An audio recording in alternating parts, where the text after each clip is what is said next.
What is up, everybody? Welcome back to the Hurdle on the Executives of Fantasy Football YouTube channel, post NFL draft, and we're on the Player Profile YouTube channel because why not? It's Tuesday night, 7 p.m. Eastern Time. I'm here with my main man, Matty Kiwoom, and we're here to talk about the 2024 NFL Draft one last time. Put the bow on it. We did the Draft Rankings podcast yesterday. It's up in the podcast feed, wherever you get your podcast. The Draft Rankings podcast is up there. All things NFL over there. No fantasy football, just NFL takes. Here on the Hurdle, we will be putting another bow on the NFL draft as we discuss some of our favorite picks, some of our least favorite picks, and what has turned into the consensus worst draft by the big media and by the little media. Matty, how you doing? Doing pretty damn good. It's back. It's good to be back, Cody. It's good to be back on the Hurdle on Tuesdays here on Player Profiler, here on the Executives of Fantasy Football. I'm excited to get back into the swing of things. It was fun over there hanging out with the boys in Michigan, but sometimes you got to get back into the swing of regular life. Snowman's already up in this chat. He says, Matty and I are in a bid off. Get your hands off my Caleb. What do we got here? What's the story behind this? We're doing so the Wake and Take Invitational. Our boy Jason Allwine, he started his Invitational League. It's a 32-team dynasty.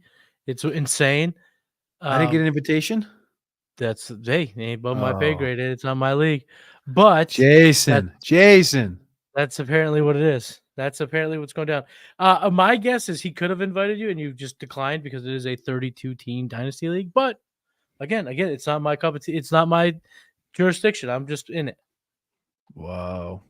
I feel but hurt. That's what's happening is now I've placed a bid right now. I have the high bid on Caleb Williams. All auction. No. It's like only like 5 rounds of auction or something like that because it's so many bids that are about to happen. It's very shallow leagues. It's very peculiar. Maybe you know what I'm thinking about to do right now is I think I'm about to add you as my co-manager because it seems like too much for me to handle by myself. I've been trying to follow this the whole day, and I got to be honest with you, it's not been easy. Is it on Sleeper or is it on that cocky maybe? It's Sleeper. It's Sleeper. Okay. Well, letting you know right now, we're the high bid for Caleb, so we may have Caleb Williams as our quarterback. All right. Well, do we already have a roster, or is this we're just straight up drafting rookies? No. This is a dynasty startup. Startup. So rookies been bid on. Yeah, Allen, Hurts, Burrow, Lamar, Tua, Patrick, and Stroud have been awarded. So this is going to take a turn. This episode is going to be featuring the NFL draft, but we got to talk about this because this sounds cockamamie to begin with. Again, Snowman says it's insane. So I've done big leagues like this before. I'm in a 56-team league. I'm in a 70-team league, and they're nuts. But the only way to do a league with that many teams, if you're out there listening, shout out to the Shark Tank. Shark Tank 1, Shark Tank 2, Shark Tank 3. It's some dudes from England that built it. And the way you do these startups with this many teams is not by the up to minute, you bidded $12. Cool. You guess what? You got 24 hours to upbid this thing. Doesn't work. We did that for the first Shark Tank 1. And it took so long. I think it took like 3.5 months to get through a 56-team startup, right? The new way to do it, which is what he did for Shark Tank 2, was the best. You have nominations. You set the thing out. So 21 days, you set nominations, and every single day at 1 o'clock, waivers run. But everybody gets a nomination every single day. Not everybody. Sorry. Not everybody gets a nomination every single day. Only like 15 or 16 teams get a nomination each day, right? So 16 guys can nominate, all get one guy. So you would nominate Caleb today, right? So only those 16 guys can be bid on in the waiver at 1 o'clock. 1 o'clock comes, it's all blind bids. That's all blind. Crazy. It's all blind. So when that sucker runs at 1 o'clock, there might have been 65 bids on Caleb, right? Yeah. Sorry. So I'm talking about. So okay, let me. I can't have 65. No, bids. I see what you're saying. So like 56 teams. There could be 56 bids on Caleb, right? 56 teams. 56 teams. You could have, if you have $2,000 in your pocket, 56 teams. You could have 56 bids on Caleb Williams. and at 1:00 it goes off, and the top, because there's 4 copies of every player. The top 4 people that bid. So somebody bid 1,000, somebody bid 994, somebody bid 990, somebody bid 988. They all win, right? Everybody else gets cucked out. But you don't know it. You don't have an opportunity to bid up. Cool. It's just you just have to know the market. You have to it's just fishing. You're just reeling it out there. $900. Is it enough? I don't know. And you miss out. Day 2, what are the nominations? Well, guess what? I got a bid on Jaden Daniels instead of Caleb. All right. Well, if Caleb went for 990, Jaden's probably going to go for what? 9? Cool. Cast it out. 880. Miss. That's pretty fun. 3rd day, nominations. That's the best way to do it. Doing it this way, it's going to take you guys forever to get through this thing. It's only 4 rounds. That doesn't make any sense. What is there 4 rounds of startups? Because then the rest is draft. The rest is just we're auctioning.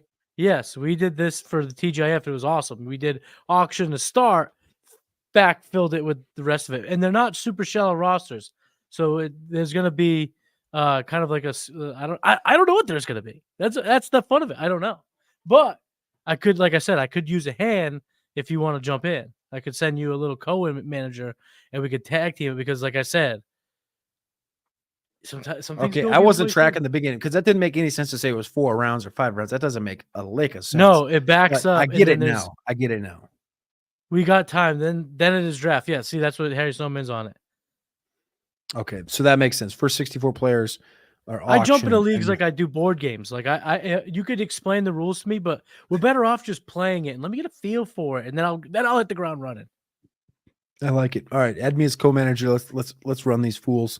I know Snowman's all about the action. So we're here, and we're going to be talking about the NFL draft. We appreciate you guys all for tuning in here. Please click the like button, click subscribe on your way in or your way out.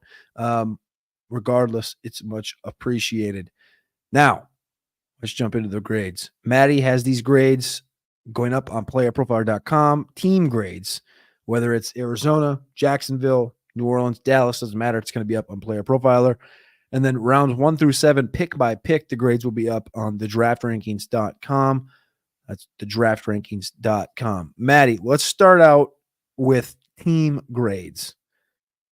First and foremost, I teased it at the beginning, the consensus shittiest draft has gone to the Jacksonville Jaguars. I have a friend last night that we went over for dinner. It's one of our last, we're moving from Virginia down to South Carolina. And so we have a big group of friends. It's like 5 or 6 couples. We go over there, have dinner. And first thing he asked me, they all teased me like, oh, how was the draft? How was it? We're going to ask you questions about the draft. I was like, no, let's not do that. But my one buddy is from Jacksonville. And he goes, how'd Jacksonville do? And I go, buddy, shit. Worst draft in the league. He's like, no. And I go, it's not even close. Look, the worst draft, and it's not because of direct talent, because there's talent there. It's more about team building and value. Matty, they came in with the worst grade for you. You got them as an F. Talk about it. So the all 32 teams NFL draft grades are up right now. Playerprofile.com. Go check it out. For me, it was just them constantly missing on the players that are not only going to impact them in positions of need, but also just impact them in how they need to in the spots that they need to bolster up to win. And what I mean by that is they go get Brian Thomas, they trade back, and at the same time, it's like, oh, well, they traded back. Well, did they need Brian Thomas? Is Brian Thomas the difference between them winning the AFC South and not? No, I would say not. I would say the difference would have been interior linemen on the offensive side. I would say cornerbacks. Those would be the 2 pressing areas of need. Remember, they just lost Darius Williams, who was playing like a top 15 type cornerback, which means losing him it's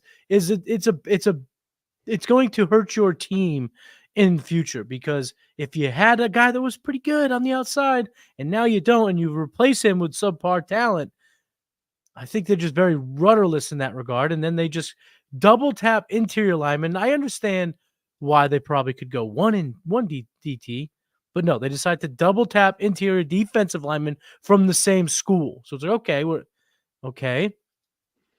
Then you look throughout, they took 2 cornerbacks, Jarian Jones in round 3, and they took DeAndre Prince in round 5. And when we spoke on the draft ranking show yesterday, you mentioned that Prince is a guy that you probably wouldn't even have drafted in this class, let alone take him in the 5th.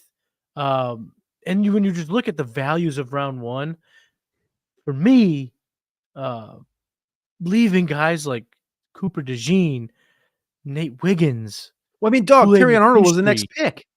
Terrion Arnold, exactly. Yeah. It was the next pick. This is the thing right here. You just hit it. Like, they talk about hitting cornerback twice, losing Darius Williams, trading away CJ Henderson, who you missed on.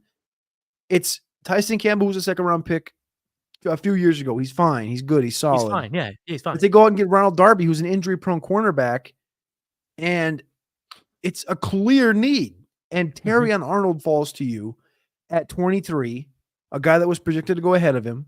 Nate Wiggins, who's connected heavily to Jacksonville, they just passed on, and he falls to Baltimore. I mean, this is, again, we don't want to just crush Jacksonville and tell them they're incompetent, because it's, you want to get a definition behind it. Definition behind it is, look at what Detroit did.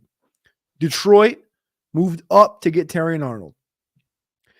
Baltimore sat pat, drafted Nate Wiggins.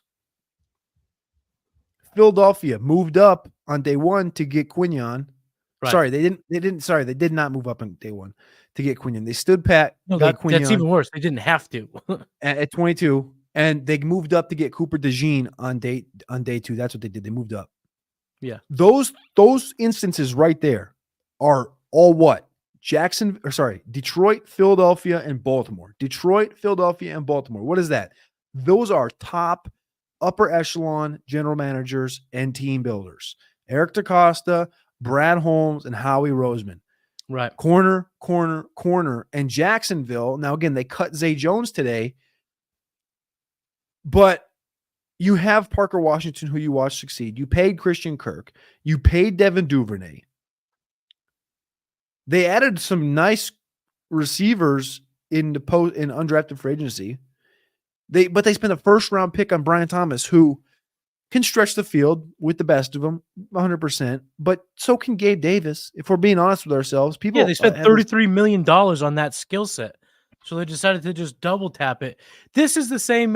Listen, if you were up in arms about what the Falcons did in terms of not going forward at the quarterback position at pick 8, the Jags did the exact same thing at quarterback. They invested in the same position and then drafted. Now, let me show you this, because we had all the rounds broken down. You and I sat down, 257 picks. We didn't move an inch. We were in the pocket for the entire draft. So we have a good feel for the draft. Now, let me tell you this. They moved back out of 17. Had they just stuck and picked, they could have picked Troy Fautanu, Quinyon Mitchell. They would have had their pick of premier players at desperate positions. So they said, trade back. Fine, trade back. Quinyon. And leave Terrion Arnold, Jordan Morgan, Graham Barton, Tyler Guyton, Nate Wiggins, all on the board. Then you fast forward to round number 2. They go ahead and take Mason Smith. Well, guess who was still on the board for them, Cody, when they took Mason Smith? Adonai Mitchell. Imagine had they just stayed in the pocket and went Quinyon and Adonai. We would be applauding this draft. Applauding. I mean, the draft doesn't have to be so hard. I get that even our favorite guys aren't going to hit. I get that. But if the premise of the draft is that they're strong at wide receiver and really, really heavy in the interior of your line, then wouldn't that tell you just logically that you could wait a little bit on receiver and then go over the premier position in the middle at the beginning and get a difference maker? Imagine this team with Graham Barton, Troy Fautanu. I mean, it was a horrific miss when it comes to just core team building. We're talking about cornerback, we're talking about the available edge rushers, we're talking about receiver because they took a receiver, but from a team building standpoint, I think if you drop any other general manager that we talked about before, DaCosta, Howie Roseman, etc., into this situation with the picks Jacksonville had at 17 overall, available, Troy Fautanu. Okay, come on down. Sign me up, right? A guy that can play left tackle, left guard. We haven't seen Cam Robinson stay, he's been either banged up or he's been suspended the last couple of years. But when he's on the field, he's fine. They trade for Ezra Cleveland. You can bring Fautanu in and play him at left guard today. And then guess what happened in the second round? Who was there? Zach Frazier at 51, who goes to the Pittsburgh Steelers. You could have hypothetically, again, as a team builder with Trevor Lawrence as my quarterback. And again, I'm talking about spending a first-round pick last year, Anton Harrison, who's fine. Aging Cam Robinson, who's been in the league now for 8 years. They traded a mid-round pick for Ezra Cleveland from the Vikings. Ezra's athletic, but not that great. Mitch Morse comes over in free agency. Again, aging.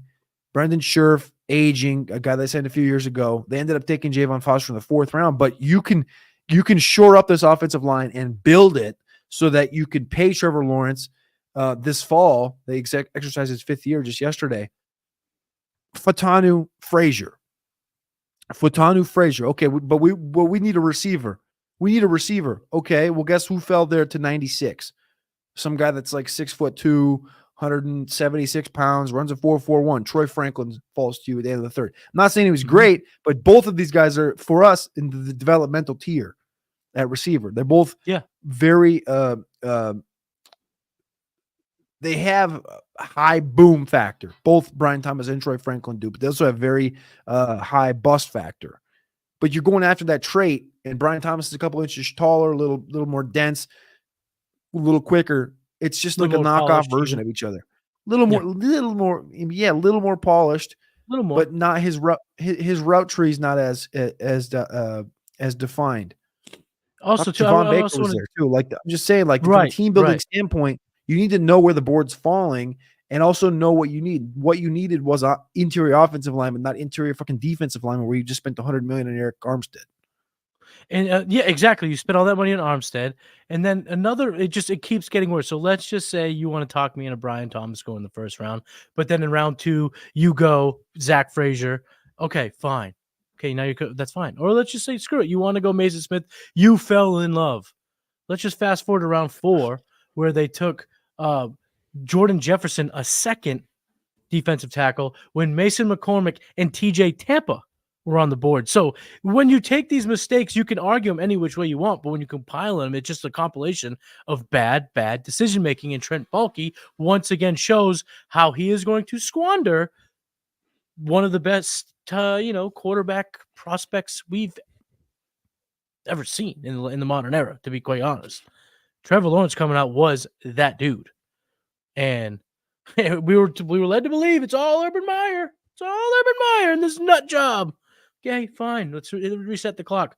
Well, now we're sitting here looking down at our watches, realizing they've taken 0 steps forward. Hey, I just messed up your sheet. I tried to sort it by draft grade, and it just #refed it out. So you might want to hit Control-Z or back because I just messed it up on accident. Which page? Grades. Team grades. I just tried to sort the row, and it just #refed out. I don't know what that means. Oh, I don't see it. It doesn't say ref to me. Let me sort it for you, though, my friend. Okay, cool. I can easily just do that real quickly. I was about to bring up the Steelers, and I thought that was your highest draft scored team, but I wasn't sure. So the Steelers, let's talk about a team that we thought crushed the draft and did the right thing. Everybody knows Philadelphia did good. I think Dallas was a sleeper. I think I texted you that. I think maybe you texted me. I don't know. Regardless, I think Dallas did a good job. It was Dallas. Dallas did a great job. Dallas caught a lot of shit because they didn't draft fantasy, but they drafted their tits off, to be honest. And I think I talked to some people that were negative about it. I jumped on the Orange Bloods show yesterday, and they were like, man, oh man, what a bad draft. And I was like, I mean, if we're really talking here, like, they got a guy that they can plug in at tackle on day 1. They can bump this offensive line around. They got Cooper Beebe, who doesn't have to start on day 1, but he probably can. He absolutely can. They get one of our favorite receivers in the late round, Ryan Flournoy, who should come in and beat Jalen Tolbert out. As much as we love Jalen Tolbert, I think Flournoy's got that gas in him. And on defense, Marshawn Nealand, one of the most underrated defensive ends in the draft, they get in the 2nd round. They get our boy, Kalen Carson, a cornerback, who's going to go in there and stand behind Trevon Diggs and just yap at him every single day. Just and learn. Tell him he's shitty. Seatbelt. Yeah. I mean, he's going to lock down CeeDee Lamb in practice every single day. He's not going to give up a single yard. But, hey, and then Maris Lafau at linebacker. I think it was a really good draft, top to bottom for Dallas. But the team I wanted to talk about was Pittsburgh. Pittsburgh, I think did exactly what was needed to continue to build. They might have. I want to go back through it, and again, we got a lot of offseason left, but I think they have done the most for themselves over the course of the entire offseason, free agency to now, getting rid of players, adding players, etc. Deontay Johnson walks through the door. You don't have to pay him. You replace him with Roman Wilson in the third round, who I think is a better version of Deontay Johnson, if I'm being completely honest. Troy Fautanu, they bring in the first round. We just talked about Fautanu, should have been a Jacksonville Jaguar. Instead, Pittsburgh gets him. He's going to be able to come in on day one. They had Broderick Jones last year, Fautanu this year. Then they get Zach Frazier with a sick value in the second round. At running back, if we want to stay on offense for one more thing, Dejon Edwards, a college free agent, but one of the best running backs when it comes to vision in the entire draft. So they have Najee, Warren, Cordero, and now Dejon Edwards. Dejon Edwards is going to be a hard one to cut when the fall comes around. Dejon Edwards is going to have a really good camp, and I could see them holding on to him on the roster and potentially pushing Cordero Patterson out the door if they don't transfer him to the receiver position. And then on defense, I mean, Peyton Wilson, period. Logan Lee's a good piece to add to this defensive line. Ryan Watts, they're just depth pieces that they want to continue to grow their 6th-round picks. But Peyton Wilson, if he can come in and be healthy, next to Patrick Queen is a disgusting duo on the interior linebacker. What do you think about the Steelers draft? Steelers got my A+, my only A+. They had the best draft, and it was quite simple. I understand it's a bit circumstantial, right? I mean, they just happen to need offensive line, so it was a little bit more easy for them to attack that very position. But the cards are what the cards are. And when they turned over their hand, it was just good pick after good pick after good pick. And then eventually Peyton Wilson, it behooves teams to continue to wait and just pass the knife. You got to eventually catch the fallen knife. And 35th pick in the 3rd round, it's like, come on. Even if his knee blows out after a year and a half, like the difference he can make in 1 year. Or what if, it's 2024. That's the same thing everyone's yapping about, that, you can't discount the injuries as much as you used to. It's like, all right, I get that. He's not a 1st-round pick because he has no ACL. I get it. He's not a 2nd-round pick because of his ACL. But when he becomes your 4th pick late in the 3rd round, it's just lock it up, because he now makes the entire defense's job so much easier. Minkah Fitzpatrick can play center field in the deep part of the secondary. TJ Watt can just pin his ears back because Peyton Wilson got the coverage on lock in the middle parts of the field. That's where he excels at. And then Ryan Watts. Ryan Watts is a very tall, very moldable cornerback. They don't necessarily need him to come in and play significant time. Of course, they have Joey Porter, and they're always bringing in veterans. So they just kept nailing it. And then it's not the best pick because they made so many good picks, but Mason McCormick, just again being like, we already double tapped the line, but this kid's too good to be here in the 4th. Let's just take it. And that's how you take your team that was desperate for a line. Now they're going to go into 2024 with a potential to have a very good line, the potential to have the best line in the AFC North. Because remember, Cleveland's offensive line continues to get older. Cincinnati, they did the right thing. They took Amarius Mims, but they're going to have to figure out, can he stay healthy? Can he move to the inside? Is he just a redshirt year? Their offensive line's in flux. And then the Ravens, they had to flex out Ronnie Stanley in and out. Like, it wasn't as simple as it was. And they didn't necessarily pound the offensive line either. They got they made a good pick. That's what the Ravens, what the Costa does. But, man, Pittsburgh walked up in there and just absolutely tore the house down, in my opinion. A+, Omar Khan. Shout out. I love the draft. And then Roman Wilson. We talked about this together. He's inside my top 8 at wide receiver now in the rookie class, because he goes to a spot where if he can just do what Deontay Johnson did, he's going to have a safe floor, but he's way faster than Deontay Johnson. So imagine him getting those lollipops, those rainbow balls from Russ a couple times a year. He could be a difference maker in fantasy, and you can get him now in the 2nd round. I just took him in 205 of mock. 205. I like that spot. I like that area. We're going to talk about that area right now. We're going to talk about picks 108 to 208. Everybody knows the first 8 picks are likely to fall off in the order, whatever order they are, but everybody knows those 8 players. We're going to talk about the next 10 players. But first, Matty, turn your head sideways. What's going on right there? What's going on with the mullet here? What's going on? Oh, you heard? My man. Let the people know. Let the people know. I appreciate it. So the One Mission .org organization, they're raising money for children with cancer. So this Sunday, May 5th, I'm participating in the One Mission Buzz Off. So I will be buzzing off this entire mullet for a good cause. If you'd like to donate, that'd be great. To it's onemission.org. We'll put the link in the description. You can reach out to me on Twitter. I posted it there too. It's in the chat. Cody just put it in the chat. Shout out. But yeah, I'm gonna be buzzing it deep down dirty on Sunday. So yeah, it's good reason, good call. It's time to do a little good with this mullet. Let this mullet be a little bit of a, do a little good. I tell you what you can do, UPPR, in the spirit of fuck cancer, you can donate to mybuzzoff.org/page/Matt DeRosiers, and you can donate over there, and you can just make a comment and just say, you have to grow it back. So it has to come back again. You don't just get to. There it is. You're not out the window. You have to come back. The mullet has to come back. Yeah, man. I'm all in favor of fuck cancer, as you know. Yeah. So I love it. Yeah. I just saw that come across earlier today, and I just wanted to give you a minute to explain what it was and what it meant. Of course. Shout out to sports radios where I heard it.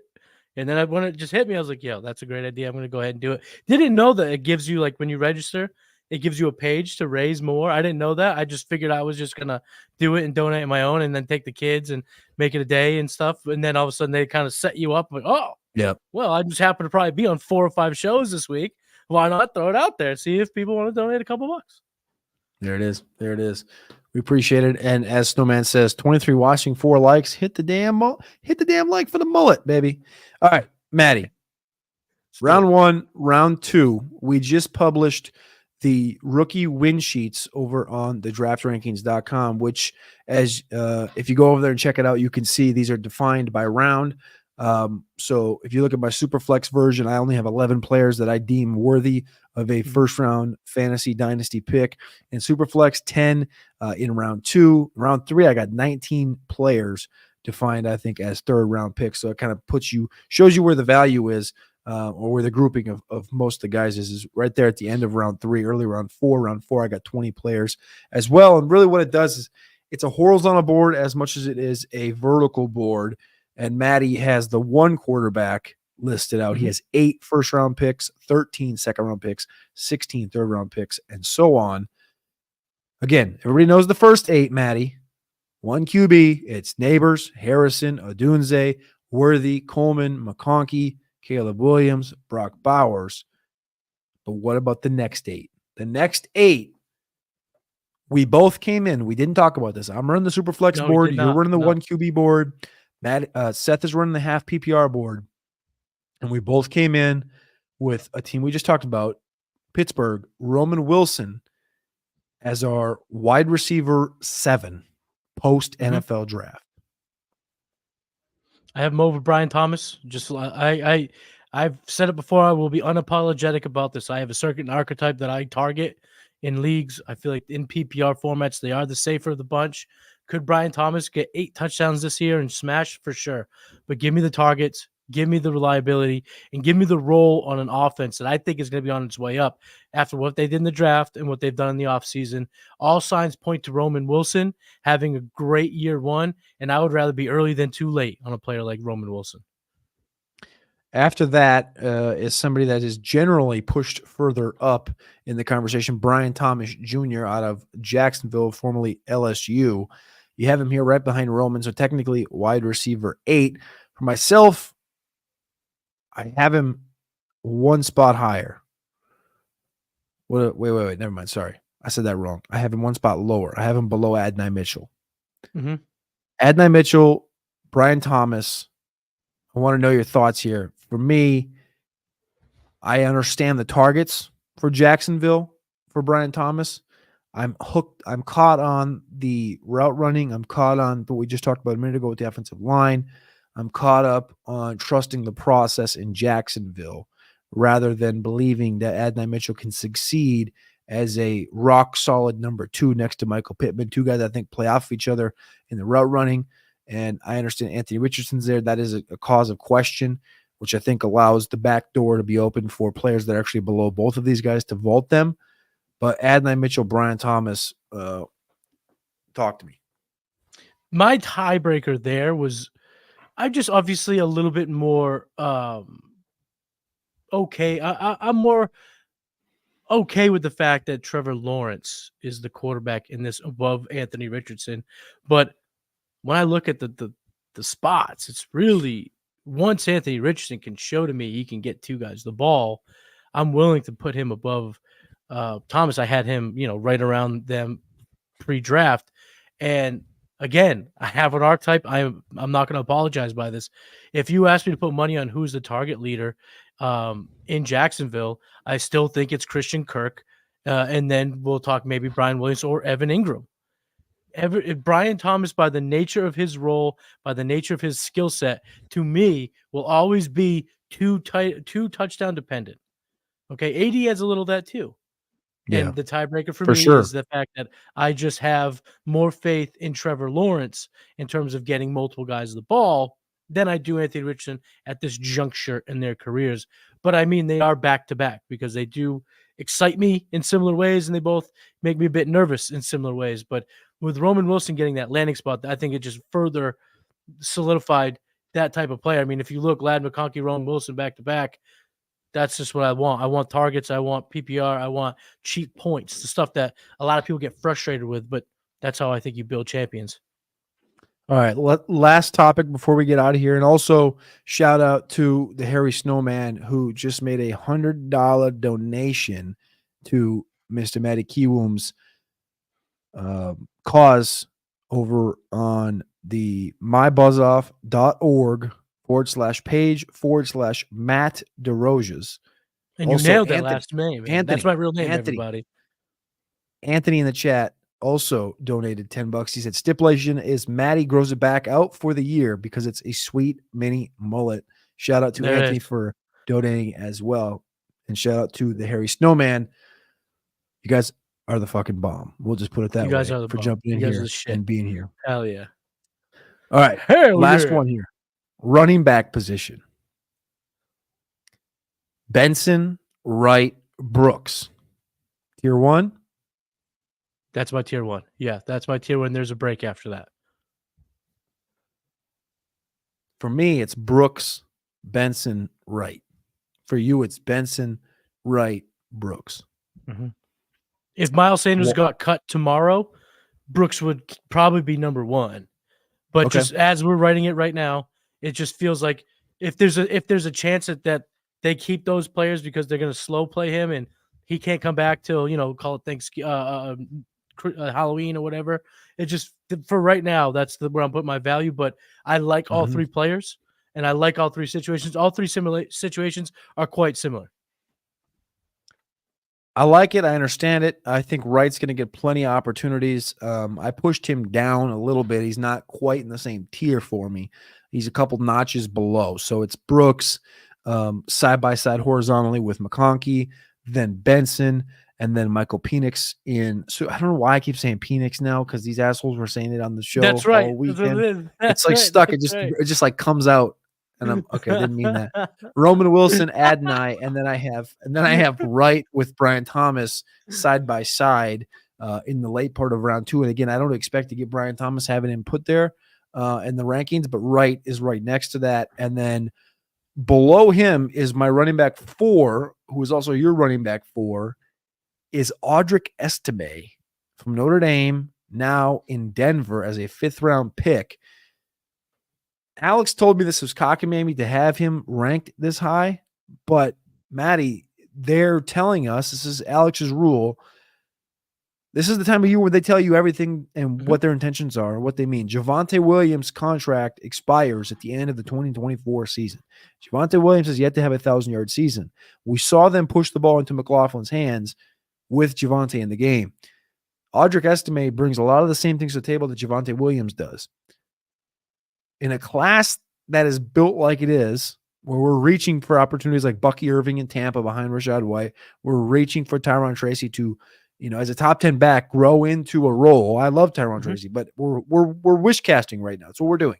Marshawn Lloyd, wish casting that they're just not going to give Josh Jacobs 85% of the carries. We're wish casting that Ray Davis is going to, show what he did in college and have 1,000-yard season. We're wish casting all of these things.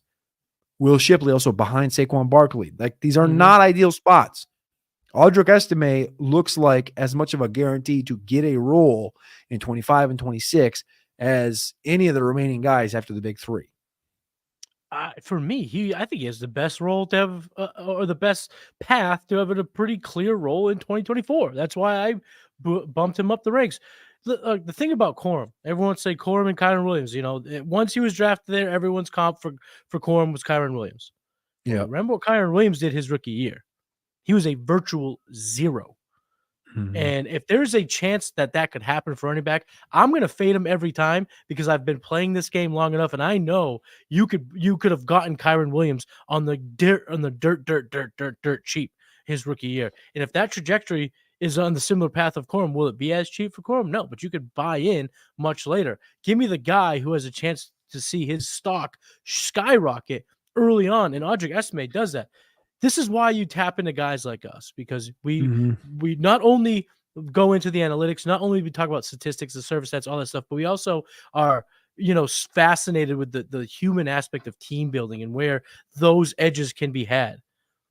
Remember what Sean Payton has done in Denver. He has cut all the pieces away that has given him every problem. He is putting in his iteration of this franchise. The Denver Broncos era starts now, this year, with Bo Nix. And he told us, and that's the principle, right? This is the time where these teams cannot lie. Their actions tell us everything we need to know. And I don't care if it's the 5th round. That was just the nature of this draft. If there were top-heavy draft picks in round 1 and no quarterbacks, hell, they could have went Bijan Robinson in round 1 if you reverse the roles. We don't know that. But they get a guy who's very similarly built like Javonte, has very similar athletic profile as Javonte, but he's going to come in and do all the right things. We were with Bradley Stalder over the weekend, right? He's a big Notre Dame guy, and what he just kept talking about was Audric Estime is a pro's pro. Audric Estime is that guy who's just going to do the right things, and I will give edges to those players in terms of these type of fragile situations. And I don't see any real advantage that Javonte has over Audric Estime, other than he's going to get first team reps off the bat because he's the vet. But Audric's going to chip away, and before you know it, he's going to have a role here this year. I'm going to own a lot of Audric Estime.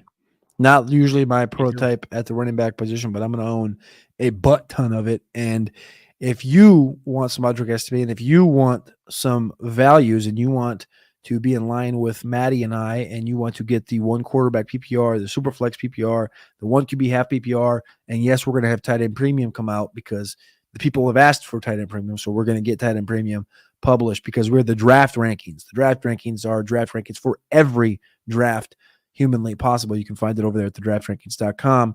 We appreciate you guys for tuning in, tapping in here on a Tuesday and a Wednesday night, 7 p.m. Eastern time. We'll be back tomorrow night on the Executives of Fantasy Football YouTube channel. I appreciate every single person in the chat for tuning in and tapping in. Please remember to click that like button on your way out. And please remember to go over to mybuzzoff.org/page/Matt DeRoziers, as it's now cresting $300 raised in just a mere couple of hours. You guys are the Help best. Matty get to his Absolute goal. Thugs.